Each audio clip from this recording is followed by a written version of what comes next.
이번 모듈에서는 지속적인 NCS 활용을 위한 사후 관리 방법에 대해 알아보겠습니다. NCS는 기업의 다양한 이슈, 특히 인사적인 문제를 해결할 수 있는 효과적인 방법, 수단이 될 수 있습니다. 하지만 NCS에 대한 이해도나 NCS 활용 경험이 부족한 기업들은 자신들의 수요를 충족하거나 문제를 해결하는 장면에서 NCS 활용도가 낮게 나타납니다. NCS 기업 활용 컨설팅 이후 참여 기업이 지속적으로 NCS에 관심을 보이기 위해서는 본 사업에 참여하신 전문 컨설턴트의 관심과 사후 관리가 무엇보다 중요합니다. 본 모듈에서는 21년도 우수 컨설턴트의 사례를 통해 22년도 사업에서 활용할 수 있는 노하우를 알아보도록 하겠습니다.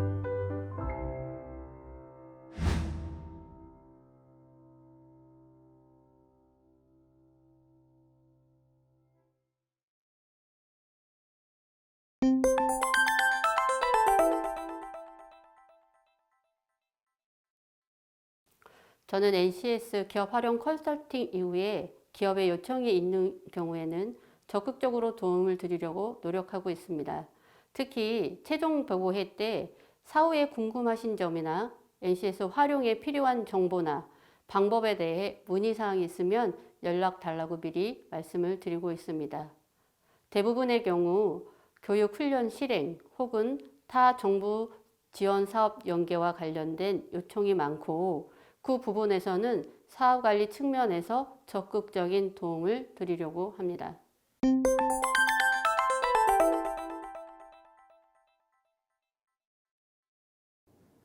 네, 앞에서 언급한 바와 같이 우리 컨설팅 회사의 컨설팅 프레임워크인 ADIS 분석, 설계, 실행, 지원 단계에 따라 컨설팅 사후 지원 및 관리 측면에서 참여 기업의 이슈들에 대해 유무상 지원 방안을 제시하고 고용노동부 사업 내 연계 또는 중기부 사업 등과 연계 활용 방안을 제시해 줌으로써 지속적인 관계 형성 및 본사업 창출 결과의 지속성을 제고하였습니다.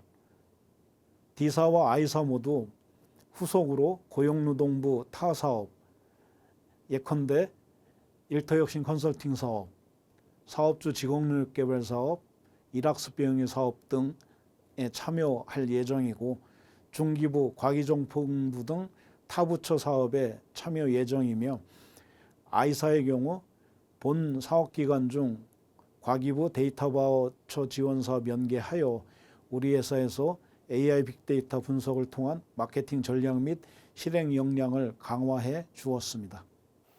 2018년도에 진행했던 컨설팅 기업 중에 경영진과 기업 담당자가 특히 컨설팅에 관심도가 높았던 기업이 있었습니다.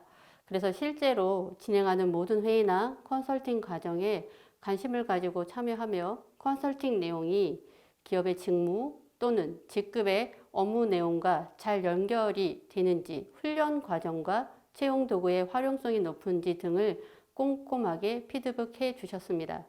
이때 기업의 NCS를 적용한다고 기업의 인사관리 애로사항이 모두 해소되는 것은 아니지만 정부에서 만든 직무 표준을 바탕으로 기업에 맞게 적용한다면 도움이 될 것임을 설명드렸습니다. 또 일회성 컨설팅으로 종료하는 것이 아니라 도출된 결과물을 반복해서 활용하고 응용해 본다면 기업에 더욱 꼭 맞게 활용할 수 있음을 안내 드렸습니다. 이러한 과정을 통해 최초 참여하신 2018년에는 NCS 기업 활용 컨설팅을 통해 도출된 보고서와 결과물을 적용해 보셨고 2019년도에는 컨설팅 사업은 종료되었지만 기업에서 기업 맞춤 훈련 과정이 필요하다는 요청을 해 주셨습니다. 기존에 도출된 NCS 컨설팅 결과물과 일학습 병행제와 사업주 훈련, 사업을 연계할 수 있도록 훈련 과정을 설계하였고 정부 지원 사업 참여 신청부터 참여 승인 완료까지 전 과정을 도와드렸습니다. 이러한 프로세스를 함께한 기업 담당자의 인사관리 역량도 많이 향상되는 성과가 있었습니다. 단 기업의 일학습 병행제 등 정부 지원 사업을 연계하는 과정에서 단순히 예산 지원의 효과에만 초점을 맞추지 않도록 컨설팅 과정에서 지속적인 안내가 필요합니다. 그 밖에 기업이 교육훈련 사업과 연계를 희망할 때는 공단 지부, 지사, 담당자 또는 공동훈련센터와의 협조 체계를 구축하는 것도 컨설턴트의 사후관리 영역이 될 수 있습니다.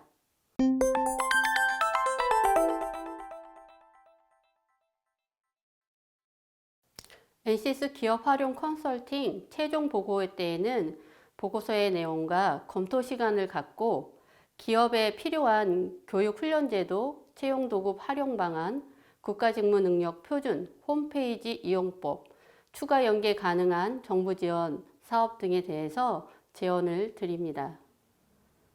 그리고 NCS 기업 활용 컨설팅 기간 중에 기업 담당자의 NCS 활용 능력, 정부 지원 사업 참여 경험, 컨설팅 결과물을 지속 활용하고자 하는 의지와 관심도를 파악해 준 후에 컨설팅 종료 이후에도 컨설턴트가 먼저 기업 담당자에게 연락해서 필요한 부분, 정부 지원 사업 연계 등에 대해 지속적으로 관리하고 안내합니다.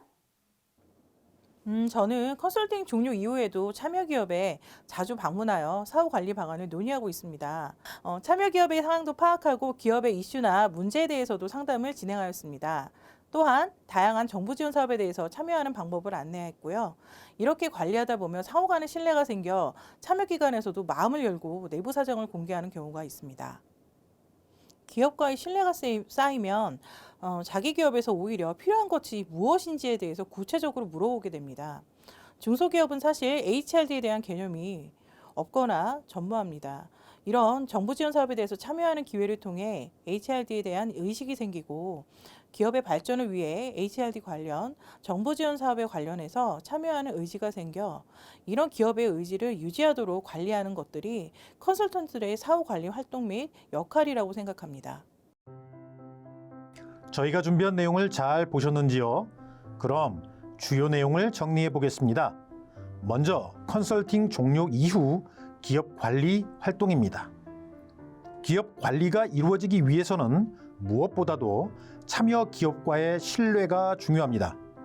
컨설팅 과정에서 그리고 종료 시점에서 컨설턴트의 사후 관리를 약속하고 기대를 형성해야 합니다. 컨설팅 종료 이후에는 참여 기업을 방문하거나 유선 접촉을 통해 참여 기업이 어떤 상황에 직면해 있는지 주기적으로 모니터링을 합니다.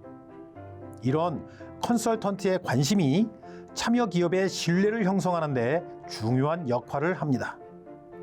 만약 참여 기업에서 특정 이슈나 문제가 발생했음을 인식했다면 이를 해결하는 과정에 적극적으로 관여해 주시기 요청드립니다. 참여 기업의 현황을 분석하여 대응 방안을 발굴하고 해결 활동에 참여해 주신다면 전문 컨설턴트에 대한 신뢰와 의존도는 더욱 높아질 것입니다. 이런 대응 활동에서 NCS 활용 방안 혹은 정부 지원 사업을 연계하는 방안을 모색하여 지원한다면 이후에도 NCS에 대한 참여 기업의 관심, 정부 지원 사업에 대한 관심을 지속시킬 수 있을 것입니다. 참여 기업의 지속적인 NCS 활용을 유도하기 위해서는 컨설턴트의 정부 지원 사업에 대한 학습이 요구됩니다. 기업 현황에 맞춰 가장 적합한 지원 사업을 제시하려면 무엇보다도 해당 사업에 대한 높은 이해도가 필요할 것입니다. 또한 앞서 말한 바와 같이 참여 기업에 대한 명확한 이해가 동반되어야 합니다.